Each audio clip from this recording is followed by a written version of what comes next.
did a hello and welcome back. I'm reading Emma by Jane Austen. I'm going through all of her novels for the very first time. Come on this journey with me. Happy 250th anniversary, Janie. 250 years old, can you imagine? I did have to Google, obviously there were homosexuals in this time, because there have always been. The Roman Empire, Romans and Greeks, obviously, it was definitely a thing. But, were they out? What was the deal? This says, evidence of same-sex relationships. Anne Lister, a wealthy lesbian, meticulously documented her romantic and sexual relationships within her diaries, providing valuable insights into lesbian experiences of the era. The Ladies of Llangollen is another example. Eleanor Butler and Sarah Ponsonby. Why do names just sound so much cooler? The pool of names is just getting so big. And I feel like back then, Sarah Ponsonby, Eleanor Butler. Eleanor Butler and Sarah Ponsonby, known as the Ladies of Llangollen, lived together as partners and were celebrated for their close romantic friendship. They were celebrated. They were even supported by the royal family, suggesting a degree of social acceptance for their relationship. Molly Houses. These were establishments where Molly Houses. I thought that was her name. Molly Houses, nice to meet you. Molly Houses were establishments where men who engaged in same-sex relations could meet. They served as spaces for socializing and intimacy, indicating a subculture of homosexual men. Casual encounters, that's a store that they shop. Men who desired casual sex with other men had opportunities to meet at parks or Molly Houses. George Sandism. The slang term referred to transgenderism, indicating an awareness of individuals who did not conform to traditional gender roles and expressions. George Sandism. Huh. Wow. Homosexuality in the Regency era. Queer in the Regency, a slice of once hidden LGBT history. Fascinating. Wow.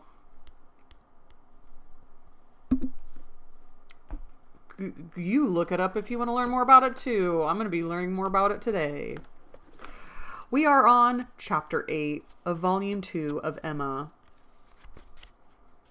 Frank Churchill, the Coles. We learned a lot about the Coles last time. Their estate started popping off. Their estate is booming. And so they're almost the second tier from Hartfield. They are one tier wealthy below Emma and the Woodhouses.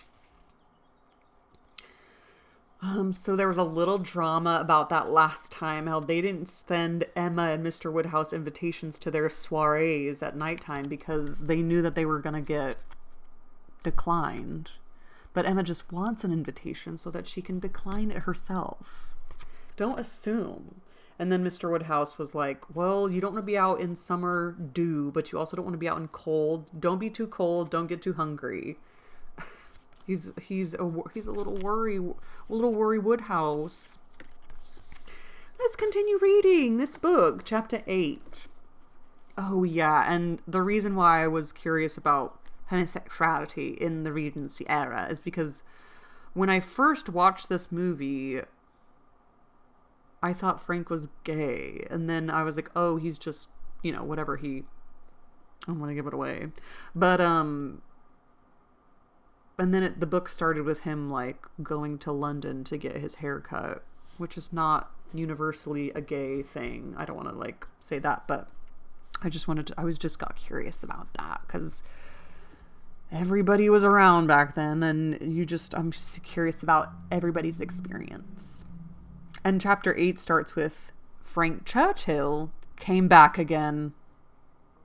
And if he kept his father's dinner waiting, it was not known at Hartfield, for Mrs. Weston was too anxious for his being a favourite with Mr. Woodhouse to betray any imperfection which could be concealed. He came back, had had his hair cut, and laughed at himself with very good grace, but without seeming really at all ashamed of what he had done. He said, I have a standing appointment every Tuesday with Susie, the wonderful hairstylist that I go to, and that's just the way it is, and I will be going every Tuesday to London and back, and you can deal with it. Okay. He had no reason to wish his hair longer, to conceal any confusion of face. No reason to wish the money unspent, to improve his spirits. He was quite as undaunted and as lively as ever, and after seeing him, Emma thus moralized to herself. Uh-oh, Emma's moralizing again. What is she gonna say? Here we go. I do not know whether it ought to be so, but certainly silly things do cease to be silly if they are done by sensible people in an impudent way. Wickedness is always wickedness, but folly is not always folly. She is getting philosophical on us. It depends upon the character of those who handle it. Mr. Knightley, he is not a trifling, silly young man. If he were, he would have done this differently. He would have either have gloried in the achievement or been ashamed of it. That's interesting, because she wanted him to kind of be ashamed of it. But if he had, it would have been like, well, you know you did wrong, and then you did it anyway. Interesting. There would have been either the ostentation of a coxcomb or the evasions of a mind too weak to defend its own vanities. No, I am perfectly sure that he is not trifling or silly. With Tuesday came the agreeable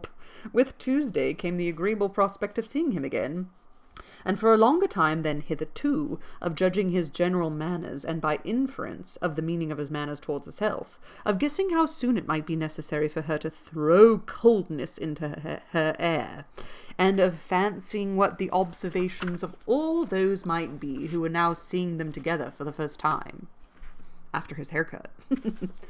She meant to be very happy, in spite of the scenes being laid at Mr. Cole's, and without being able to forget that among the failings of Mr. Elton, even in the days of his favour, none had disturbed her more than his propensity to dine with Mr. Cole. You have such a propensity to dine with Mr. Cole, and it's annoying. That's funny. Her father's comfort was amply secured, Mrs. Bates as well as Mrs. Goddard being able to come, and her last pleasing duty before she left the house was to pay her respects to them as they sat together after dinner, and while her father was fondly noticing the beauty of her dress, to make the two ladies all the amends in her power, by helping them to large slices of cake and full glasses of wine, for whatever unwilling self-denial his care for their constitution might have obliged them to practice during the meal. She had provided a plentiful dinner for them. She wished she could know that they had been allowed to eat it. She wished she could know that they had been allowed to eat it. She had provided a plentiful dinner. She wished she could know that they had been allowed to eat it. Like Mr. Cole wasn't going to allow them to eat all of it.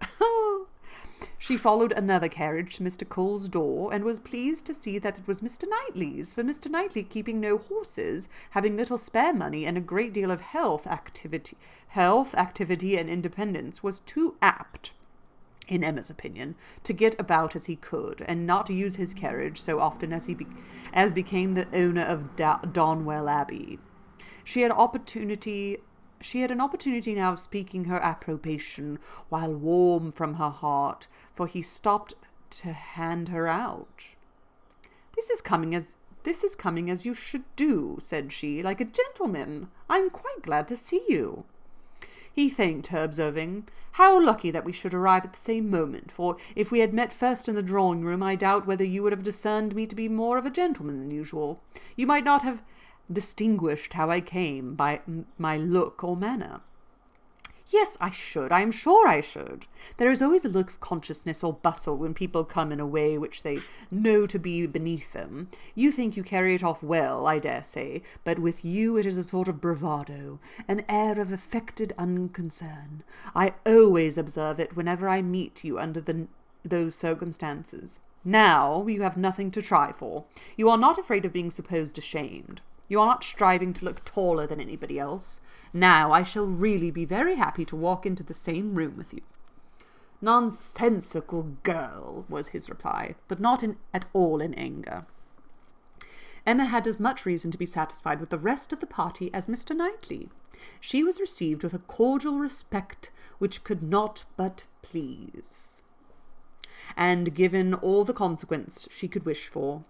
When the Westons arrived, the kindest looks of love, the strongest of admiration were for her, from both husband and wife. The son approached her with a cheerful eagerness, which marked her as his peculiar object, and at dinner she found him seated by her, and as she firmly believed, not without some dexterity on his side. Dexterity. The party was rather large, as it included one other family, a proper, unobjectionable country family, whom the Coles had the advantage of naming among their acquaintance, and the male part of Mr. Cox's family, the lawyer of Highbury.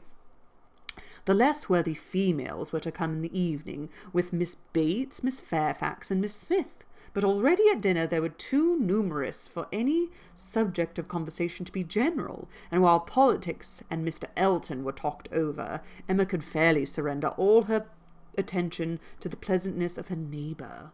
Ooh. The first remote sound to which she felt herself obliged to attend was the name of Jane Fairfax. Mrs. Cole seemed to be relating something of her that was expected to be very interesting. She listened and found it well worth listening to. That very dear part of Emma, her fancy, received an amusing supply. Mrs. Cole was telling that she had been calling on Miss Bates, and as soon as she entered the room, had been struck by the sight of a pianoforte. A very elegant-looking instrument, not a grand, but a large-sized square pianoforte, and the substance of the story, to the end of all the dialogue which ensued of surprise and inquiry and congratulations on her side, and explanations on Mrs. Bates's, was that this pianoforte had arrived from Broadwoods the day before, to the great astonishment of both aunt and niece, entirely unexpected. That at first, by Miss Bates's account, Jane herself was quite at a loss, quite bewildered to think who could possibly have ordered it. But now they were both perfectly satisfied that it could be from only one quarter. Of course, it must be from Colonel Campbell. One can suppose nothing else, added Mrs. Cole, and I was only surprised that there could have ever been a doubt. But Jane, it seems, had a letter from them very lately, and not a word was said about it. She knows their ways best, but I should not consider their silence as any reason for their not meaning to make the present. They might choose to surprise her. Mrs. Cole had many to agree with her. Everybody who spoke on the subject was equally convinced that it must come from Colonel Campbell, and equally rejoiced that such a present had been made, and there were enough ready to speak to allow Emma to think her own way, and still listened Mrs. Cole. I declare I do not know when I have heard anything that has given me more satisfaction. It has always quite hurt me that Jane Fairfax, who plays so delightfully, should not have an instrument. It seemed quite a shame, especially considering how many houses there are with fine instruments are absolutely thrown away. This is like giving ourselves a slap, to be sure. And it was but yesterday I was telling Mr. Cole I really was ashamed to look at our new grand pianoforte in the drawing-room, while I do not know one note from the other, and our little girls, who are but just beginning, perhaps may never make anything of it. And there's poor Jane Fairfax, who is a mistress of music, has not anything of the nature of an instrument, not even the pitifullest old spinet in the world to amuse herself. I was saying this to Mr. Corbett yesterday, and he quite agreed with me, only he is so particularly fond of music that he could not help indulging himself in the purchase, hoping that some of our good neighbours might be so obliging occasionally to put it a better use than we can, and that really is the reason why the instrument was bought, or else I am sure we ought to be ashamed of it. We are in great hopes that Miss Woodhouse may be prevailed with to try it this evening. Miss Woodhouse made the proper acquiescence, and finding that nothing more was to be entrapped from any communication of Mrs. Cole's, turned to Frank Churchill. "Why do you smile?" said she. "Nay, why do you?" "Me? I suppose I smile for pleasure at Colonel Campbell's being so rich and so liberal. It is a handsome present." "Very. I rather wonder that it was never made before." Perhaps Miss Fairfax has never been staying here so long before. Or that he did not give her the use of their own instrument, which must now be shut up in London, untouched by anybody. That is a grand pianoforte, and he might think it too large for Mrs. Bates's house. You may say that you choose, but your countenance testifies that your thoughts on this subject are very like mine. I do not know. I rather believe you are giving me more credit for acuteness than I deserve. I smile because you smile, and shall probably suspect whatever I find you suspect. But at present I do not see what there is to question, if Colonel Campbell is not the person who can be. What do you say to Mrs. Dixon?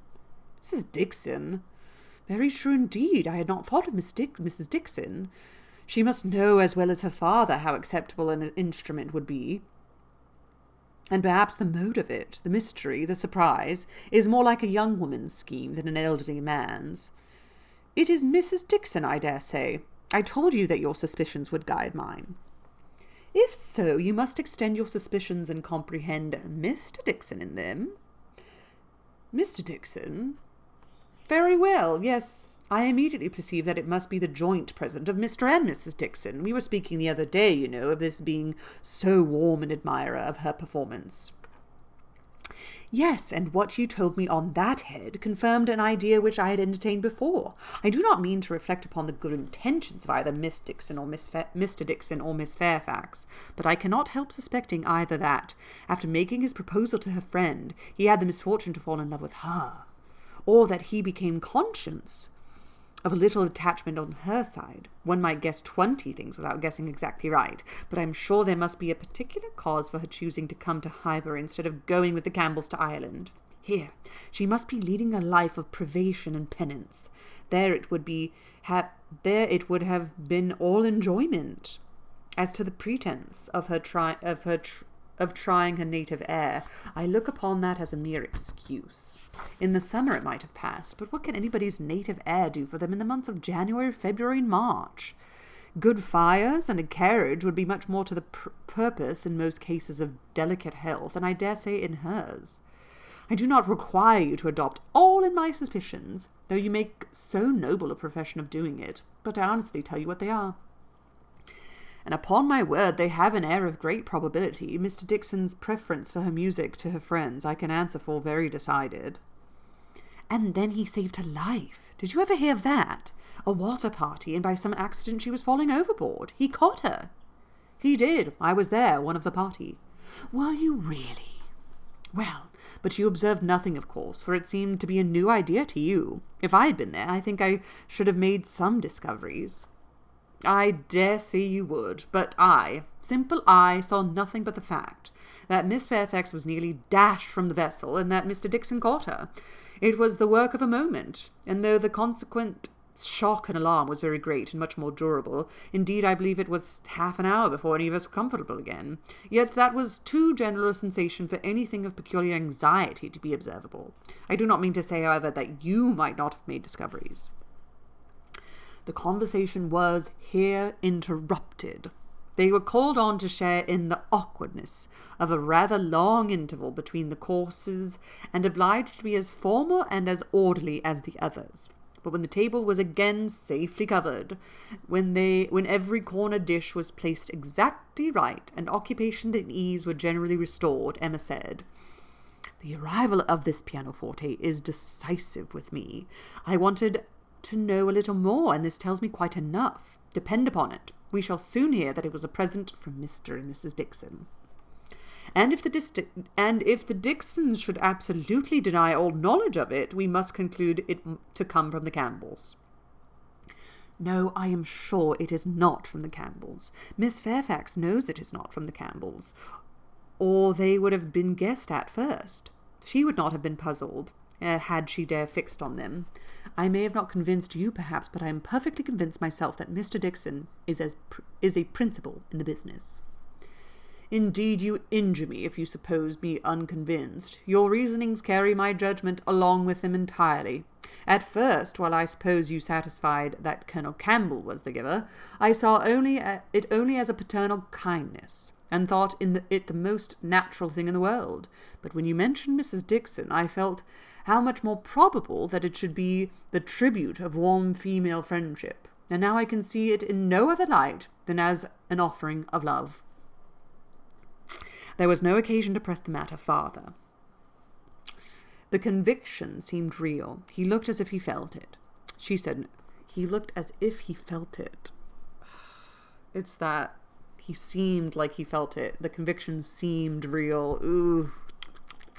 She said no more. Other subjects took their turn, and the rest of the dinner passed away. The dessert succeeded.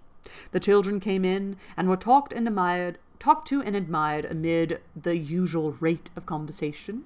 A few clever things said, a few downright silly, but by much the larger proportion neither the one nor the other. Nothing worse than everyday remarks, dull repetitions, old news, and heavy jokes. The ladies had not been long in the drawing-room before the other ladies in their different divisions arrived. Emma watched the entrée of her own particular little friend, and if she could not exult in her dignity and grace, she could not only love the blooming sweetness and the artless manner, but could most heartily rejoice in that light, cheerful, and sentimental disposition which allowed her so many alleviations of pleasure in the midst of the pangs of disappointed affection. There she sat, and who would have guessed how many tears she had been lately shedding? To be in company, nicely dressed herself, and seeing others nicely dressed, to sit and smile and look pretty and say nothing, was enough for the happiness of the present hour. Jane Fairfax did look and move superior, but Emma suspected she might have been glad to change feelings with Harriet, very glad to have purchased the mortification of having loved, yes, of having loved even Mr. Elton in vain, by the surrender of all the dangerous pleasures of knowing herself beloved by the husband of her friend. In so large a party, it was not necessary that Emma should approach her. She did not wish to speak of the pianoforte. She felt too much in the secret herself to think the appearance of curiosity or interest fair, and therefore purposely kept at a distance.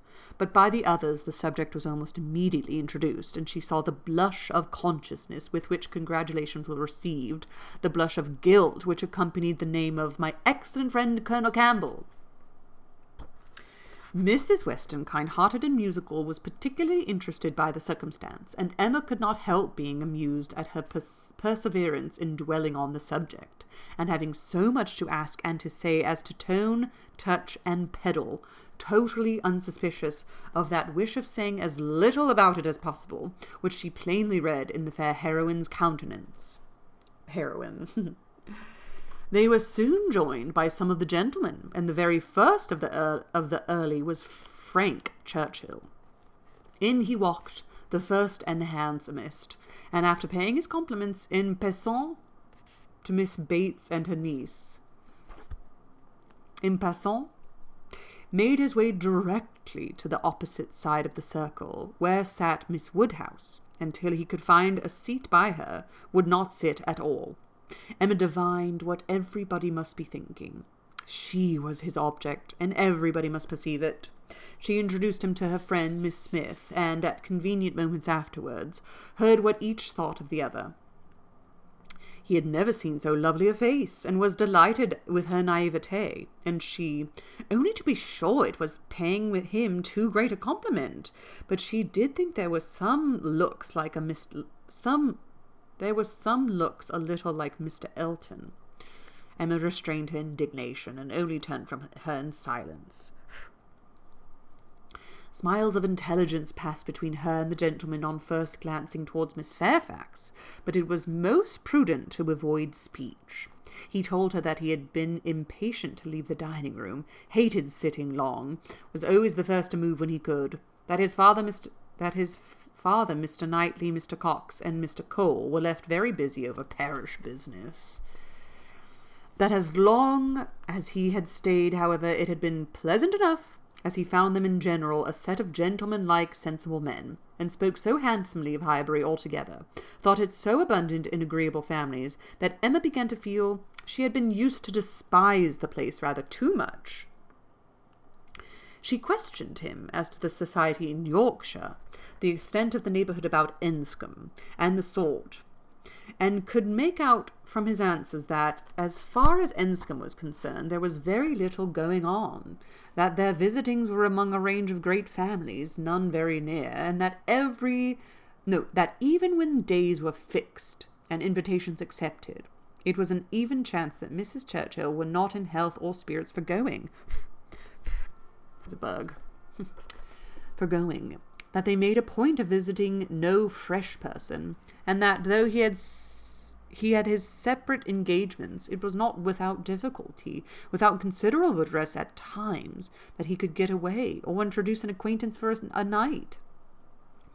She saw that Enscombe could not satisfy, and that Highbury, taken in its best, might reasonably please a young man who had more retirement at home than he liked. His importance at Enscombe was very evident. He did not boast, but it naturally betrayed itself that he had persuaded his aunt, where his uncle could do nothing, and on her laughing and noticing it, he owned that he believed, excepting 1 or 2 points, he could with time persuade her to anything. On those points on which his influence failed, he then mentioned. He had wanted very much to go abroad. He had been very eager indeed to be allowed to travel, but she would not hear of it. This had happened the year before. Now, he said, he was beginning to have no longer the same wish. The unpersuadable point, which he did not mention, Emma guessed to be good behaviour to his father. "I have made a most wretched discovery," said he after a short pause. "I have been here a week tomorrow, half my time. I never knew a days fly so fast. A week tomorrow, and I have hardly begun to enjoy myself, but just got acquainted with Mrs. Weston and others. I hate the recollection." "Perhaps you may now begin to regret that you spent 1 whole day out of so few in having your hair cut?" "No," said he, smiling, "that is no subject of regret at all. I have no pleasure in seeing my friends unless I can believe myself fit to be seen." "Good for him!" The rest of the gentlemen now being in the room, Emma found herself obliged to turn from him for a few minutes and listen to Mr. Cole. When Mr. Cole had moved away, and her attention could be restored as before, she saw Frank Churchill looking intently across the room at Miss Fairfax, who was sitting exactly opposite. "What is the matter?" said she. He started. "Thank you for rousing me," he replied. "I believe I have been very rude, but really Miss Fairfax has done her hair in so very odd a way that I cannot keep my eyes from her. I never saw anything so outré." What is that? I don't even know what it means. Outry. It sounds outry. French. Braid. Oh, to English. Besides? Very strange or unusual, bizarre. Comment c'est freaking dice? How do you outre? But I want another E on it. Can we do that? Autrui. Oh, see, I don't know the vowels. Autrui. Once you know the vowel sounds, you can know a language. You just need to know the vowel sounds. Well, I guess Spanish, the vowels always sound the same, so it's hard when it changes. English sounds like the hardest to learn. So it looks very outré. It was a tree. It sounds like tree. Okay, wait. Thank you for rousing me. I've been very rude. It looks so outré. Okay, those curls. This must be a fancy of her own. I see nobody else looking like her. I must go and ask her whether it is an Irish fashion. Shall I? Yes, I will. I declare I will. And you shall see how she takes it, whether she colours. Oh, he's like getting her to be on his side. He's like a pickup artist. He was gone immediately, and Emma soon saw him standing before Miss Fairfax and talking to her, but as to its effect on the young lady, as he had improvidently placed himself exactly between them, exactly in front of Miss Fairfax, she could absolutely distinguish nothing. Before he could return to his chair, it was taken by Mrs. Weston. "This is the luxury of a large party," said she. "One can get near everybody and say everything. My dear Emma, I am longing to talk to you. I have been making discoveries and forming plans, just like yourself, and I must tell them while the idea is fresh. Do you know how Miss Bates and her niece came here?" "How? They were invited, were they not?" "Oh, yes, but how they were conveyed hither, the manner of their coming." "They walked, I conclude. How else would they come?" "Very true. Well, a little while ago it occurred to me how very sad it would be to have Jane Fairfax walking home again, late at night, and cold as the nights are now. And as I looked at her, though I never saw her appear to more advantage, it struck me that she was heated, and would therefore be particularly liable to take cold. Poor girl! I could not beat the idea of it. So as soon as Mr. Weston came into the room, I could get at him. I spoke to him about the carriage. You may guess how readily he came into my wishes. And having his approbation, I made my way directly to Miss Bates to assure her that the carriage would be at her service before it took us home, for I thought it would be making her comfortable at once. Good soul, she was grateful as possible, you may be sure. Nobody was ever so fortunate as herself. But with many, many things. There was no occasion to trouble us, for Mr. Knightley's carriage had brought, and was to take them home again. I was quite surprised, very glad, I am sure, but really quite surprised. Such a very kind attention, and so thoughtful an attention. The sort of thing that so few men would think of, and in short, for knowing his usual ways, I am very much inclined to think that it was for their accommodation the carriage was used at all. I do suspect he would not have had a pair of horses for himself, and that it was only an excuse for assisting them."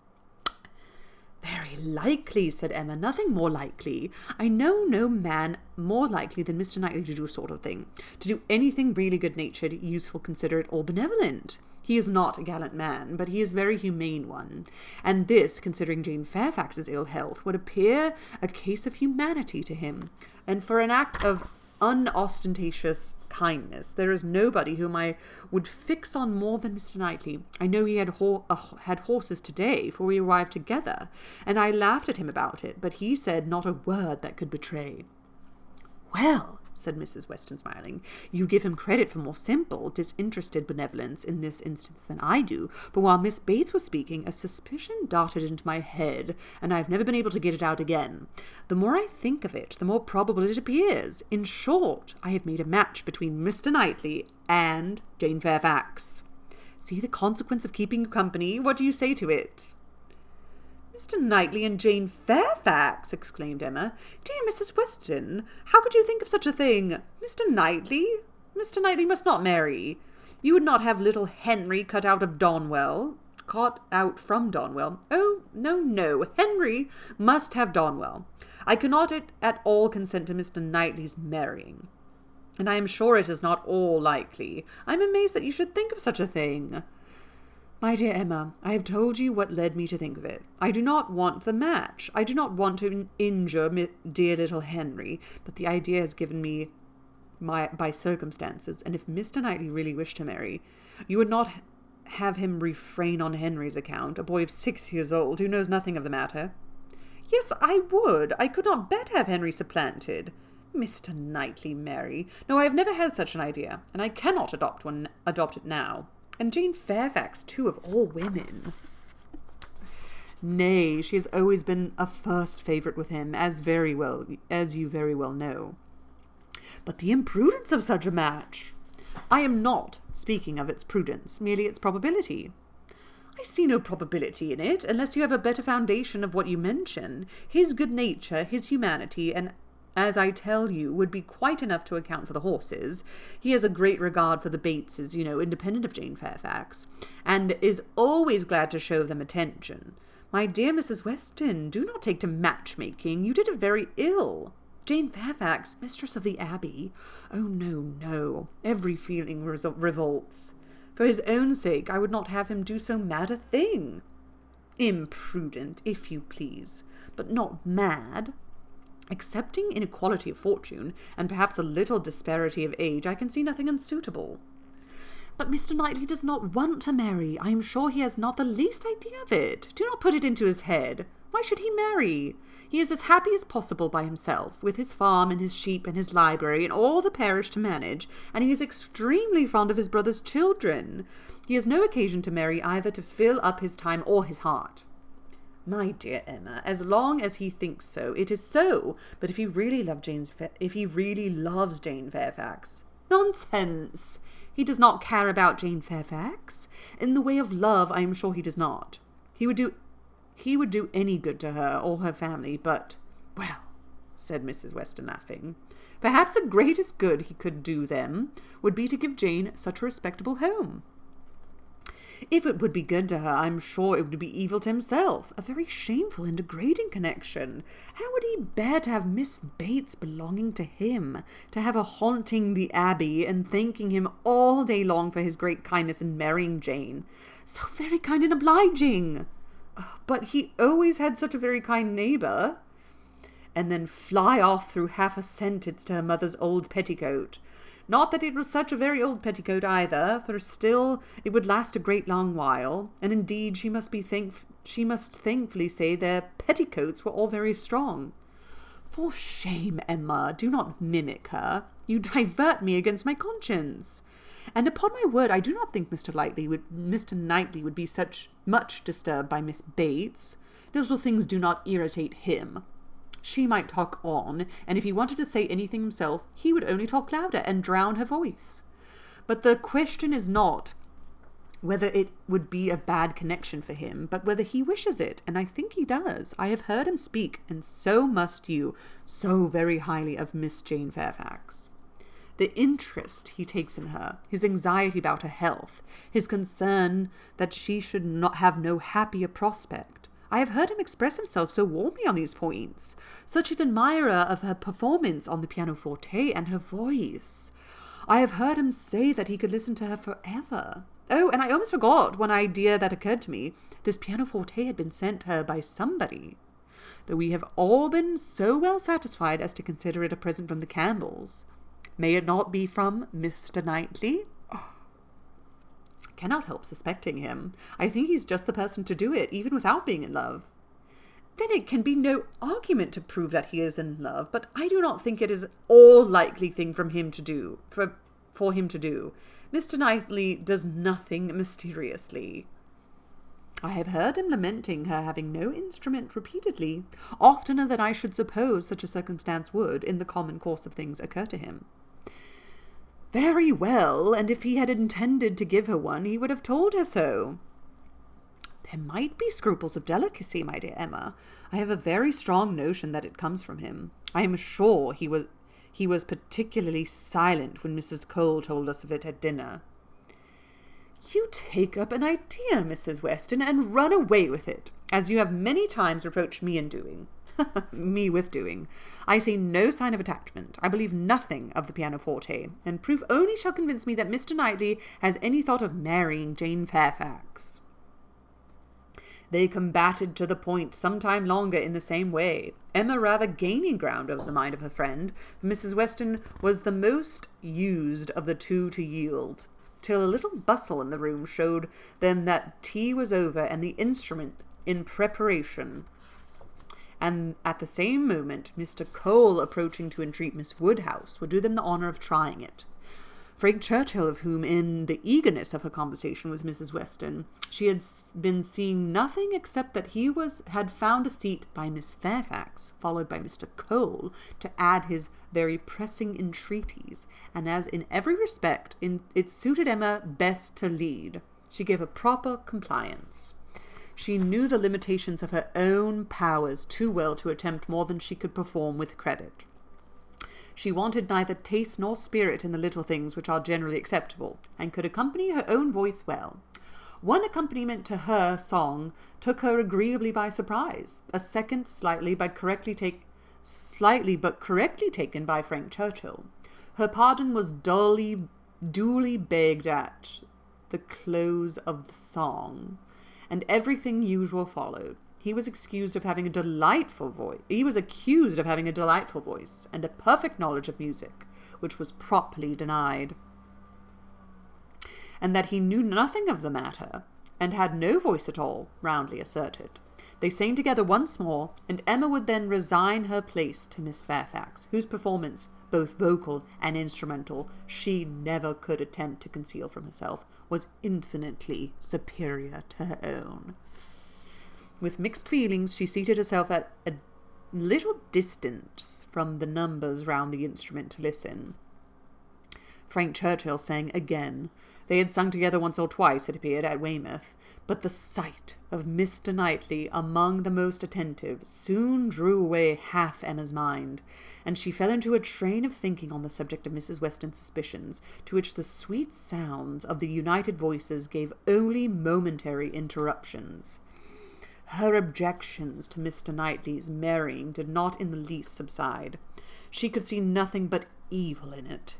It would be a great disappointment to Mr. John Knightley, subsequently to Isabella, a real injury to the children, a mortifying change, and a material loss to them all. A very great deduction from her father's daily comfort, and, as to herself, she could not at all endure the idea of Jane Fairfax at Donwell Abbey, and Mrs. Knightley for them all to give way to. No, Mr. Knightley must never marry. Little Henry must remain the heir of Donwell. So if Mr. Knightley marries, the house will go to him. Because he's older? Is he older? Okay. But he's not married, so it goes to... No. The other son, John Knightley, must be older. And then it go to his son, but then it'll go to him first. Okay. Presently Mr. Knightley looked back and came and sat down by her. Then they talked at first only of the performance. His admiration was certainly very warm, yet she thought, but for Mrs. Weston, it would not have struck her. As a sort of touchstone, however, she began to speak of his kindness in conveying the aunt and niece, and though his answer was in the spirit of cutting the matter short, she believed it to indicate only his disinclination to dwell on any kindness of his own. "I often feel concerned," said she, "that I dare not make our carriage more useful on such occasions. It is not that I am without the wish, but you know how impossibly my father would deem it that James should put to for such a purpose."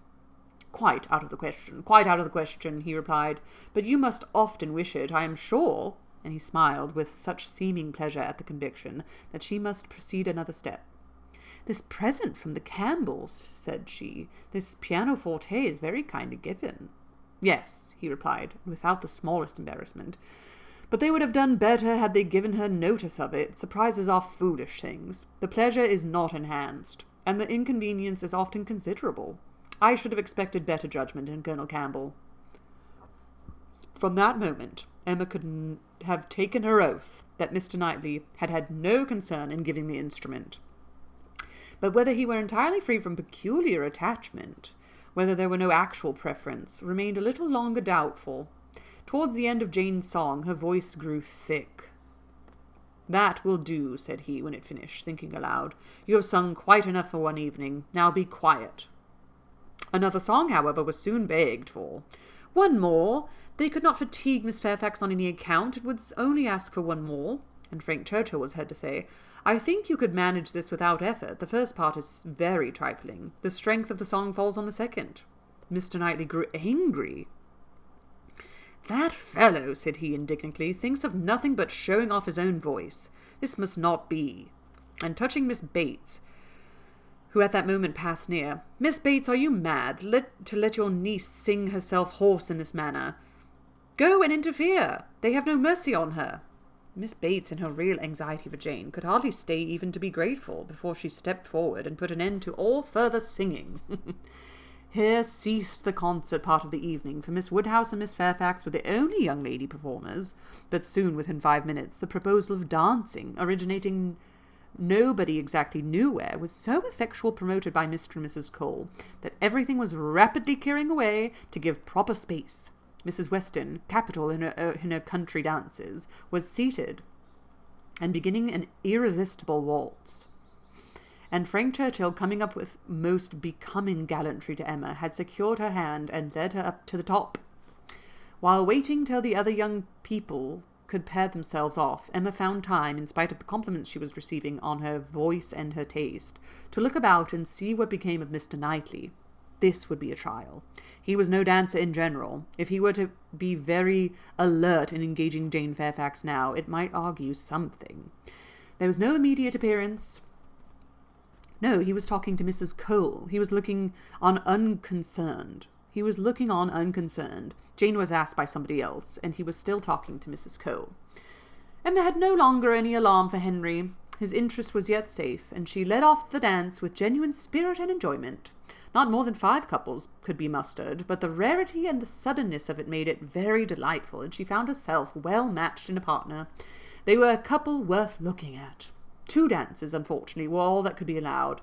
It was growing late, and Miss Bates became anxious to get home on her mother's account.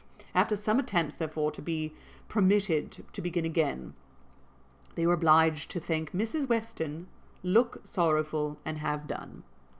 Perhaps it is as well, said Frank Churchill, as he attended Emma to her carriage. I must have asked Miss Fairfax, and her languid dancing would have not agreed with me after yours. That's the end of the chapter. Whoa. Languid dancing could not have agreed with me after yours. Whoa, it sounds so much like he likes her. That was a long chapter. A ball always has to be condensed. You know, a get-together, a night, always has to be condensed to one chapter, huh? I think I remember that in Pride and Prejudice. The balls were like one whole chapter. That's fun. I like that Jane Austen does that.